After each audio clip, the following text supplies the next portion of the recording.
in an interconnected and increasingly globalized world. Thanks to international jet travel, people and the diseases they carry can be in any city on the planet in a matter of hours.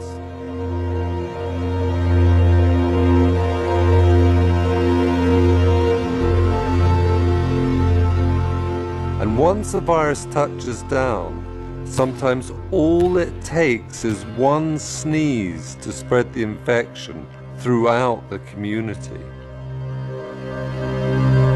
When humans were hunter-gatherers roaming the wild savannas, we were never in one place long enough, and settlements were not large enough to sustain the transmission of infectious microbes. But with the advent of the agricultural revolution 10,000 years ago, and the arrival of permanent settlements in the Middle East, people began living side by side with animals, facilitating the spread of bacteria and viruses between cattle and humans. Epidemics and pandemics come in many shapes and forms. In 2010, for instance, a devastating earthquake struck Haiti, forcing thousands of people into temporary refugee camps. Within weeks, the camps have become breeding grounds for cholera, a bacteria spread by contaminated water, triggering a countrywide epidemic. But the most common cause of epidemics are viruses such as measles, influenza, and HIV. And when they go global, we call them pandemics. Pandemics have occurred throughout human history. Some have left scars on the tissue and bone of their victims, while evidence for others comes from preserved DNA. For instance, scientists have recovered DNA from the bacteria that transmits tuberculosis from the remains of ancient Egyptian mummies.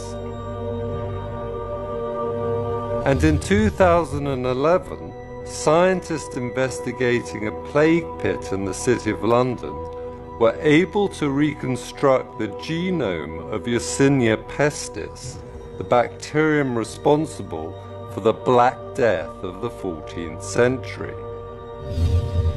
It is thought the plague originated in China in around 1340, spreading west along the Silk Road, the caravan route running from Mongolia to the Crimea. In 1347, the plague reached the Mediterranean, and by 1400 it had killed in excess of 34 million Europeans, earning it the title the Great Mortality. It was later historians who called it the Black Death. However, by far the greatest pandemic killer is influenza. Flu is constantly circulating between the southern and northern hemispheres. In North America and Europe, seasonal flus occur every autumn and winter. As the majority of children and adults will have been exposed to the virus in previous seasons, these illnesses are usually mild. However, every 20 to 40 years or so, the virus undergoes a dramatic mutation. Usually this occurs when a wild flu virus circulating in ducks and farm poultry meets a pig virus and they exchange genes. This process is known as antigenic shift and has occurred throughout human history. The first recorded pandemic occurred in 1580.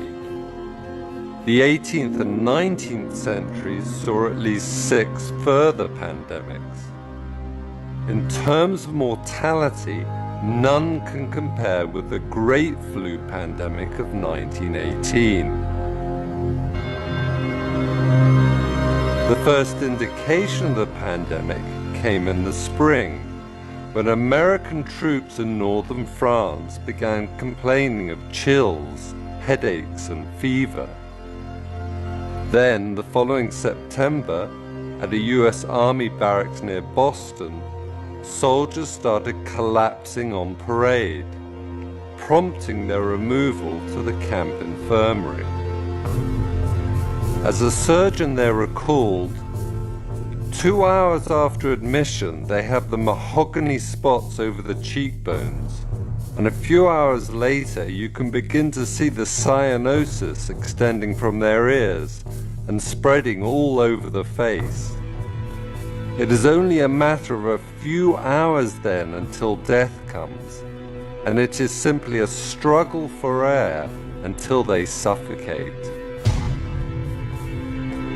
On the SS Leviathan, a huge American transport en route to Bordeaux, sick men hemorrhage blood from their noses, turning the decks between their bunks slick with bodily fluids.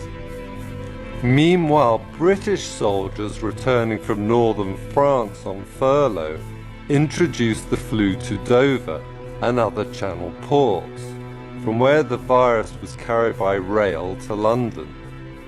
By the time the pandemic had run its course in April 1919, an estimated 675,000 Americans and 230,000 Britons were dead.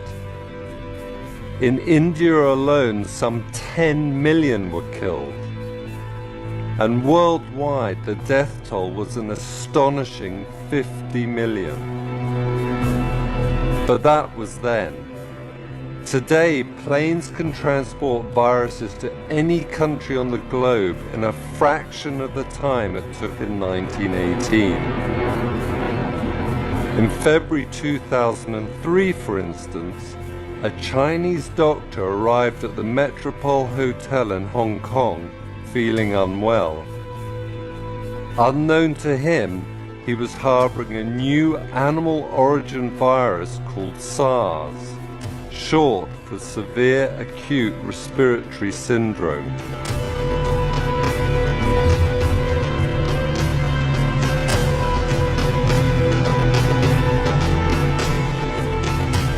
Within 24 hours of checking into room 913, 16 other guests had been infected, and over the following days, 5 boarded planes to overseas destinations, spreading the virus to Vietnam, Singapore, and Canada. Flights between Hong Kong, Toronto, and other international cities were quickly grounded. And thanks to other emergency measures, a pandemic was averted. By the time the outbreak was over 4 months later, SARS had infected 29 countries worldwide, and more than 1,000 people were dead. For all that the virus was rapidly contained, however, there was little that could be done about the alarming news reports carried by cable news channels and the internet.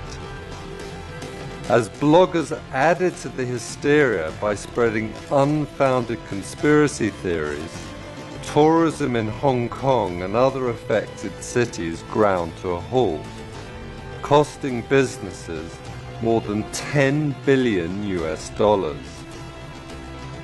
One business, however, did very well.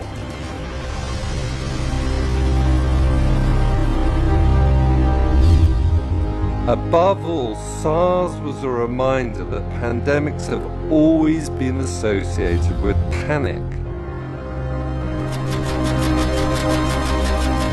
If history teaches us anything, it is that while pandemics may start small, their impacts can be as dramatic as wars and natural disasters.